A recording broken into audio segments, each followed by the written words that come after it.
How many people here are familiar with Interlochen Arts Academy? So we are a fine arts boarding school and summer program. During the school year, we have 550 students, grades 9 through 12, that are all studying some sort of art, whether that be music or theater or creative writing or visual arts or dance. That is what their focus is. And we also teach a college prep curriculum. And so as part of that college prep curriculum, I teach agricultural science as one of our broader sustainability initiatives at Interlochen. Over the summer, we have over 4,000 arts students attending our summer camps, and they are between 3rd grade and 12th grade. And so we have these sustainability initiatives that are new. So I'm here to tell you about what those are.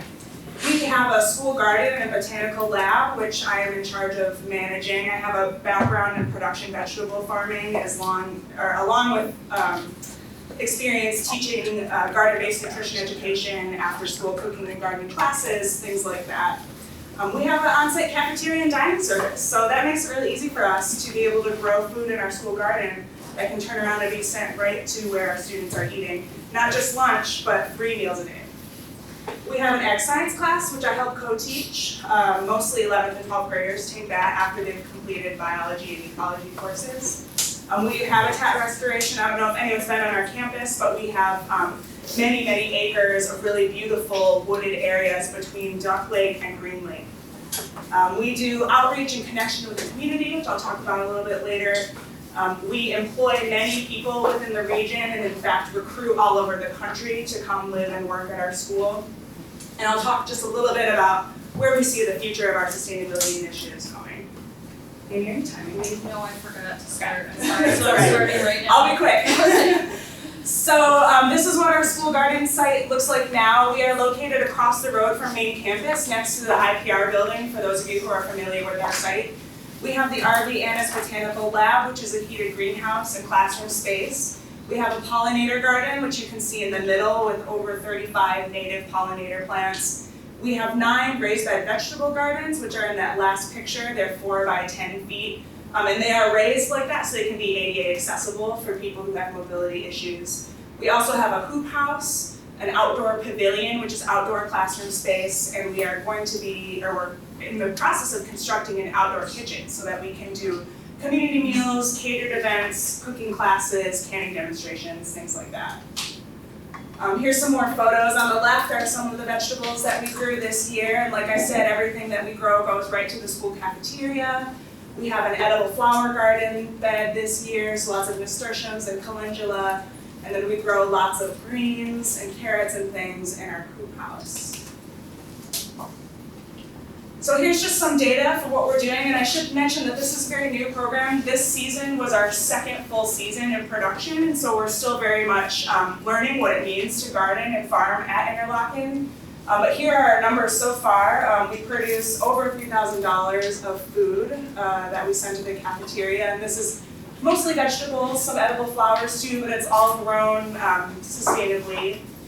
That translates to over 500 pounds of produce, over 30 varieties of fruits, vegetables, microgreens, herbs that go to the cafeteria. And really, we are very satisfied with this initiative. We're raising awareness with our students and our community about how important it is to eat local food, have gardens on site, etc. So here's a photo of our science class. I mentioned this earlier, but this year we have, I think, 35 students taking our class, and we learn things about soil science, composting. We have an aquaponics system in our greenhouse, so they learn about fish biology, plant production, all of those things. And these students, they're studying really intense arts. They have some of the most high-pressure lives that I've witnessed. And so for them to have the opportunity to work collaboratively in nature, on food, on plants, is something that is really valuable and makes such a difference in the lives of these students. I don't have any pictures of them, but we have chickens on our site and also 2 rabbits. And I'll tell you, that's probably the most favorite farm chore of all the kids. They're coming from all over the country and all over the world, and they miss their animals at home. They don't have pets, and so they can come to our class and take care of our animals and feed the chickens, and it's just been really great to interface and to be able to teach students in that way. Oh, I guess those are all my slides. How much time do I have left? You're probably done because I didn't start at the beginning. Okay, I do want to mention one more thing is that we're expanding. We're building 2 additional hoop houses this fall. And those hoop houses, half of our food will go to the cafeteria, but half is committed to going to our local food pantry. So we're really excited about that initiative, and our students are involved in every process of growing our food. So they do our crop planning, they do our harvesting, they do our planting, our weeding, all of that. So thanks for letting me share.